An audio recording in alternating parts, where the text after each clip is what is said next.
Hello guys, welcome back to our channel village Vakeel Vasavi.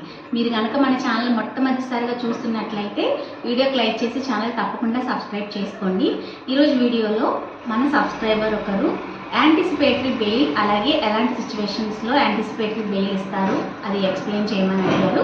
So ఈరోజు వీడియోలో మీకు నేను యాంటిసిపేటరీ బెయిల్ గురించి అయితే ఎక్స్ప్లెయిన్ చేయబోతున్నాను.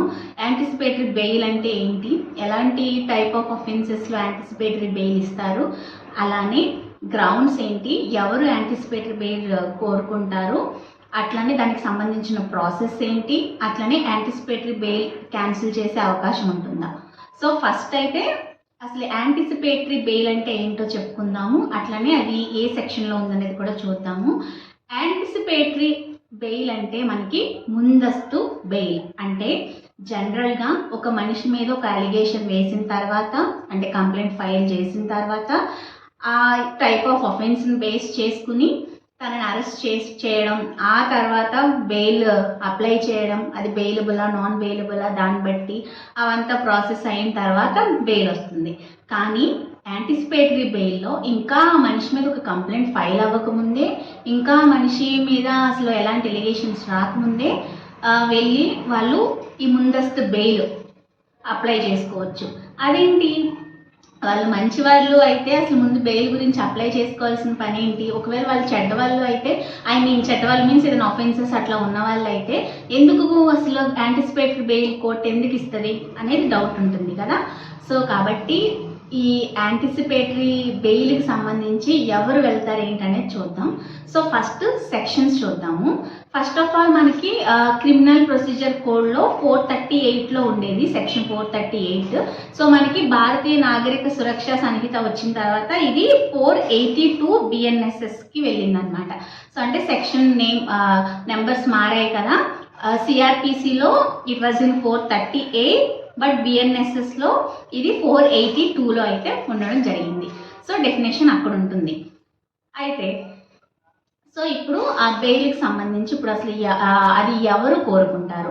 కొంతమంది పర్సన్స్ పొలిటికల్గా వెళ్తూ ఉంటారు, వాళ్ళ మీద ఏమైనా కేసెస్ ఫైల్ అయ్యే అవకాశం ఉంటుంది. అలాగే ఏదైనా వర్క్స్ మంచిగా చేసేటోళ్ళు కానివ్వండి, లేకపోతే మాకు అంటే వీళ్ళు ఫాల్స్ ఎలిగేషన్స్ మన మీద వేస్తారు అనే ఒక వాళ్ళకి ఒక ఐడియా ఉంటుంది చూడండి, వాళ్ళు అప్లై చేసుకుంటారు. సో అప్లై చేసుకున్నంత మాత్రాన ఇచ్చేస్తారా అంటే ఇవ్వరు. ఎందుకంటే మనకి దానికి సంబంధించిన వెరిఫికేషన్స్ ఉంటాయి. అసలు ఎందుకు యాంటిసిపేటరీ బెయిల్ రీజన్స్ ఏంటంటే, సో వాళ్ళు ముందుగానే వాళ్ళ మీద ఒక కేసు ఫైల్ అవ్వబోతుంది అని ఐడియా రావడము, అలాగే ఇంకొకటి ఏంటంటే ఒక మనిషికి పర్సనల్ లిబర్టీ అనేది మనకి ఆర్టికల్ 21లో ఉంది. సో వాళ్ళ లిబర్టీ తప్పు చేయకుండా, వాళ్ళు ఎలాంటి తప్పు చేయకుండా అసలు ముందు జైలుకి వెళ్ళి ఆ తర్వాత రిలీజ్ అవ్వకుండా వాళ్ళ రెప్యుటేషన్ కోసంగా అసలు అరెస్ట్ అవ్వకుండానే, సో యాంటిసిపేటరీ బెయిల్లో నమోదు అయిన తర్వాత వాళ్ళకి వెంటనే అసలు ఇంకా జైలుకి వెళ్లకుండానే వాళ్ళకి రిలీజ్, అంటే అసలు ఇంకా బెయిల్ ఉంటుందన్నమాట అది చూపించేస్తే. కాబట్టి ఆ ప్రొటెక్షన్ కోసంగా అయితే వచ్చిందే ఈ యాంటిసిపేటరీ బెయిల్. అయితే ఆ పర్సన్కి యాంటిసిపేటరీ బెయిల్కి సంబంధించిన అప్లికేషన్ ఎక్కడ ఫైల్ చేయాలి, హైకోర్టులో కానీ కోర్ట్ ఆఫ్ సెషన్స్లో కానీ అప్లై చేసుకోవచ్చు. అయితే తను ఏం ప్రూవ్ చేసుకోవాలి యాంటిసిపేటరీ బెయిల్ వేయాలంటే, ప్రీవియస్గా తన మీద ఎలాంటి క్రిమినల్ కేసెస్ లేకుండా ఉండాలి, గుడ్ కాండక్ట్ ఉండాలి, అట్లాగే ఆఫెన్స్ నాన్ బెయిలబుల్ అంటే బెయిలబుల్ అఫెన్స్ అయి ఉండాలి. అలాగే దానికి సంబంధించి ఆ పర్సన్ మీద ఇంకా అంటే తను ప్రూవ్ చేసుకోగలగాలి, అంటే తను ఎలాంటి కారణంగాను నేను వాటిల్లో ఎలాంటి తప్పు చేయలేదు, అట్లనే నేను ఎలాంటి విట్నెస్లు తన మీద ఉండకూడదు, అలాగే ఎలాంటి ఎవిడెన్స్లు కానీ తను మిస్యూజ్ చేయడానికి వేస్తున్నాడు ఈ కేసు అని అనిపించుకోకుండా ఉండాలి. సో అప్పుడే అప్లికేషన్ అనేది యాక్సెప్ట్ చేస్తారు, ఉత్తికే ఏమి యాక్సెప్ట్ చేయరు యాంటిసిపేటరీ బెయిల్. సో తన అప్లికేషన్ వేసిన తర్వాత మళ్ళీ ప్రాసిక్యూషన్కి ప్రాసిక్యూటర్ దగ్గరికి ఆర్గ్యుమెంట్స్ వినడానికి పంపిస్తారు. సో చెప్పిన తర్వాత సాటిస్ఫై అయిన తర్వాతే సో ఆ నోటీస్ ఆయన రిసీవ్ చేసుకుని ఆర్గ్యుమెంట్స్ నడిపిన తర్వాత విన్న తర్వాత అప్పుడు గ్రాంట్ చేస్తారనమాట కోర్టులో. సో అంటే ఏంటంటే అరెస్ట్ అయినాక జరిగే ప్రాసెస్ ఏదైతే ఉంటుందో సో దానికి సంబంధించి ఇంకా ముందే ఈ ప్రాసెస్ జరుగుతుంది. ఇక్కడ కూడా కండక్ట్ చేస్తారు. అంటే అక్కడ కూడా వాళ్ళు ఆ బెయిల్ అప్లై చేసుకునేటప్పుడే ఈ ప్రొసీడింగ్స్ అన్నీ అబ్జర్వ్ చేయాల్సి ఉంటుంది. అప్పుడు కోర్టు గ్రాంట్ చేస్తుంది యాంటిసిపేటరీ బెయిల్. సో మరి ఇప్పుడు యాంటిసిపేటరీ బెయిల్ అనేది వాళ్ళు ఇంకా వాళ్ళ దగ్గర పెట్టుకుంటారు. ఫ్యూచర్లో అరెస్ట్ అయితే దాన్ని యూజ్ చేసుకుని అయితే కనుక లయబిలిటీ నుంచి ఎస్కేప్ అవ్వచ్చు. అంటే ఏంటంటే మరి ఇది శాశ్వతంగా అంటే అది ఎప్పటి వరకు యాంటిసిపేటరీ బెయిల్ ఎగ్జిస్టెన్స్లో ఉంటుందంటే ఎప్పుడైనా సరే యాంటిసిపేటరీ బెయిల్ని రద్దు చేయొచ్చు. ఎప్పుడంటే తను ముందు చూపించిన ఎవిడెన్సెస్ ఫాల్స్గా ఉన్నా కూడా లేదంటే తను ఏదైతే క్లెయిమ్ చేసుకున్నారో తర్వాత తప్పని నిరూపించబడితే, లేకపోతే తను ఎలాంటి కేసెస్లో ఇన్వాల్వ్ అవ్వలేదన్నారు కదా అది ఇన్వాల్వ్ అయ్యారు అని చెప్పేసి వీళ్ళు కనుక ప్రూవ్ చేయగలిగితే ఎవరైతే ఫైల్ చేశారో వాళ్ళు, అలాంటి సిచ్యువేషన్లో యాంటిసిపేటరీ బెయిల్ రద్దు చేసి మళ్ళీ వాళ్ళ మీద ఆ కేసు అనేది ఉంటుంది. వాళ్ళు ఇంకా అరెస్ట్ అవుతారు. అంటే ఏంటంటే జస్ట్ ముందస్తు బెయిల్, అంతేగాని అది ఇచ్చినంత మాత్రాన వాళ్ళకి ఇంకా శిక్ష పడదు అని కాదు. సో ఈ విధంగా ఏంటంటే యాంటిసిపేటరీ బెయిల్ని మిస్యూజ్ చేయాలని చాలామంది ట్రై చేస్తారు కదా. కాబట్టి యాంటిసిపేటరీ బెయిల్ రావడం అనేది చాలా కష్టం. అది రావాలంటే వాళ్ళ యొక్క ప్రీవియస్ కాండక్ట్ని కానీ అవన్నిటిని కూడా ప్రూవ్ చేస్తేనే అప్పుడు మాత్రమే వాళ్ళకి యాంటిసిపేటరీ బెయిల్ వస్తుంది. సో చెప్పాను కదా, ఆబ్జెక్ట్స్ మాత్రం పర్సనల్ లిబర్టీని అట్లానే వాళ్ళు ముందుగానే వాళ్ళకి ఒక ఐడియా ఉంటుందన్నమాట మన మీద కేసెస్ ఫైల్ అవుతాయని. ఎందుకంటే ఎప్పుడు కూడా కేసెస్ ఫైల్ అయ్యాయి అంటే వాళ్ళు మంచి వాళ్ళు కాదు అని కాదు. ఎందుకంటే ఎన్నో ఫేక్ కేసెస్ ఫైల్ అవుతాయి. చాలాసార్లు చాలామంది మీద ఏంటంటే వాళ్ళు ఏదైనా మంచి చేయడానికి చూస్తున్నా వాళ్ళ మీద తప్పుడు కేసులు పెట్టాలని చెప్పి చూసే వాళ్ళు చాలామంది ఉంటారు.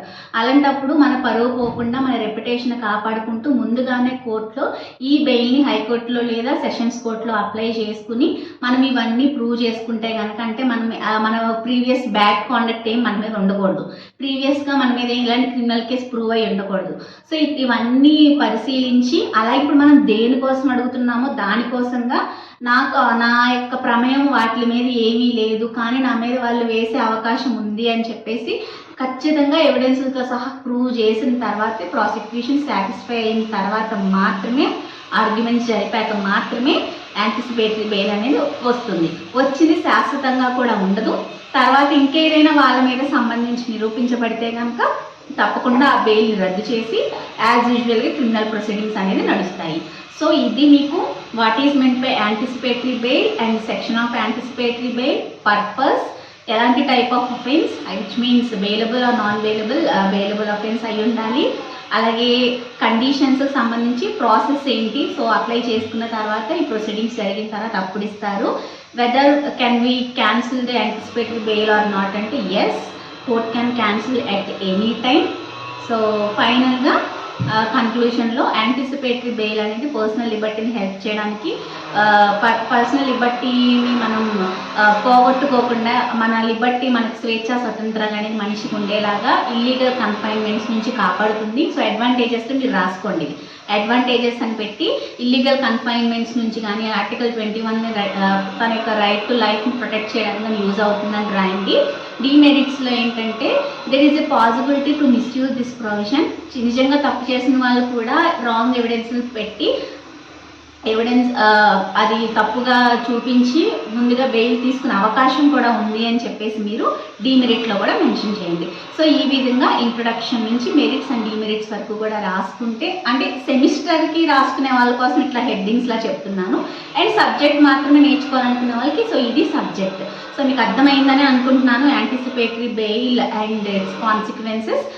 ఇంకా ఎలాంటి వీడియోస్ కావాలనుకుంటున్నారో కమెంట్స్లో షేర్ చేయండి. రేపటి వీడియోలో మళ్ళీ కలుసుకుందాం. ప్రతిరోజు 4 గంటలకి వీడియో అనేది వస్తుంది మనది. సో కాబట్టి ఒక కన్నేసి అయితే మన ఛానల్ మీద ఉంచుకోండి. ప్రతిరోజు లీగల్ నాలెడ్జ్ని గెయిన్ చేసుకోండి. అట్లాగే ప్రతిరోజు సాయంత్రం 6 గంటలకి ఒక లీగల్ టర్మ్ అనేది అప్లోడ్ అవుతుంది మన ఛానల్లో. అట్లనే 4కేమో వీడియో వస్తుంది. అలాగే ఇన్స్టాగ్రామ్లో కూడా ప్రతిరోజు కూడా ఒక రీల్ అనేది మన లీగల్ టర్మ్స్ అప్లోడ్ చేస్తాను, లీగల్ టర్మ్స్ అండ్ మ్యాగజైన్స్. కాబట్టి ఇన్స్టాగ్రామ్ అలాగే యూట్యూబ్లో కూడా ఛానల్ సబ్స్క్రైబ్ చేసుకోండి. మీకు ఇంకేం కామెంట్స్లో మీకు ఏమి వీడియోస్ కావాలో ఖచ్చితంగా కామెంట్స్లో షేర్ చేయండి. వీడియో నచ్చితే like, share, comment and subscribe to village Vakeel Vasu YouTube channel. మరొక వీడియోతో మళ్ళీ కలుసుకుందాం. Until then keep watching. Bye bye.